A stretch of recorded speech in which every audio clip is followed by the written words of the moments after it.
প্রভাস ও দীপিকা পাড়ুকোন ভারতের দুই প্রভাবশালী অভিনয়শিল্পী। একজন দক্ষিণ ভারত কাঁপিয়ে এখন রাজত্ব করছেন বলিউডে, অন্যজন বলিউড থেকে হাত প্রসারিত করছেন দক্ষিণ ভারতীয় ইন্ডাস্ট্রিতে। এভাবেই চলছে তাদের কর্মযজ্ঞ। গত বছর কালকি 2898 এডি সিনেমার মাধ্যমে প্রথমবার একসঙ্গে পর্দায় আসেন এ দুই সুপারস্টার। সিনেমাটি সুপারহিটের তকমা পেয়েছে। জানা গেছে আবারও পর্দা ভাগাভাগি করছেন প্রভাস ও দীপিকা, আর তাদের নিয়ে সিনেমা বানানোর ঘোষণা দিয়েছেন বলিউড নির্মাতা সন্দীপ রেড্ডি ভাঙ্গা। সিনেমার নাম স্পিরিট।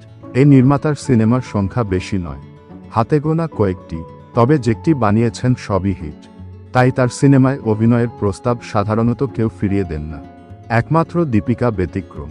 তিনি প্রস্তাব ফিরিয়েছিলেন, কারণ স্পিরিট নির্মিত হওয়ার কথা ছিল গত বছরের শেষের দিকে।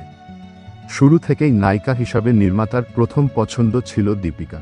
প্রস্তাবও দিয়েছিলেন অভিনেত্রীকে, কিন্তু দীপিকা না করে দিয়েছেন। অবশ্য ইচ্ছা থাকলেও তিনি কাজটি করতে পারতেন না, কারণ সে সময় অভিনেত্রী ছিলেন অন্তঃসত্ত্বা। পছন্দের নায়িকাকে পেতে সন্দীপ অপেক্ষা করেছেন, আর অপেক্ষার মূল্যও দিয়েছেন দীপিকা। অবশেষে তিনি সিনেমাটি করতে রাজি হয়েছেন, কারণ এখন অনেকটা ভারমুক্ত তিনি। সন্তান দুনিয়ায় এসেছে বছর ছুঁই ছুঁই, তাই কাজের জন্য প্রস্তুতি নিচ্ছেন অভিনেত্রী, আর সেটা সন্দীপকে দিয়েই শুরু করছেন। অর্থাৎ শেষতক স্পিরিট আসছে। সিনেমার নায়ক আগেই ঠিক করা ছিল।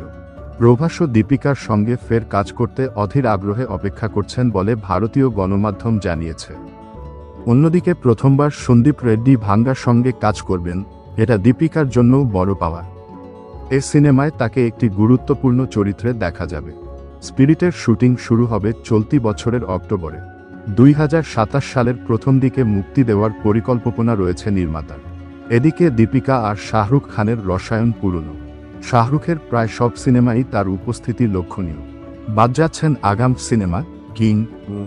এ সিনেমায় শাহরুখ কন্যা সুহানা খানের মা হচ্ছেন এ অভিনেত্রী। সম্প্রতি চুক্তিও সম্পন্ন করেছেন, শুটিংও শুরু করবেন শিগগির। শুধু চলতি বছরই নয়, 2026 সালের জন্য তার শিডিউল অলরেডি বুকড। জানা গেছে শাহরুখের পাঠান -2 এবং প্রভাসের সঙ্গে কালকি -2 সিনেমার সঙ্গেও থাকছেন এই অভিনেত্রী। যদিও এ দুটি সিনেমার বিষয়ে তিনি এখনও নিশ্চিত করে কিছু বলেননি।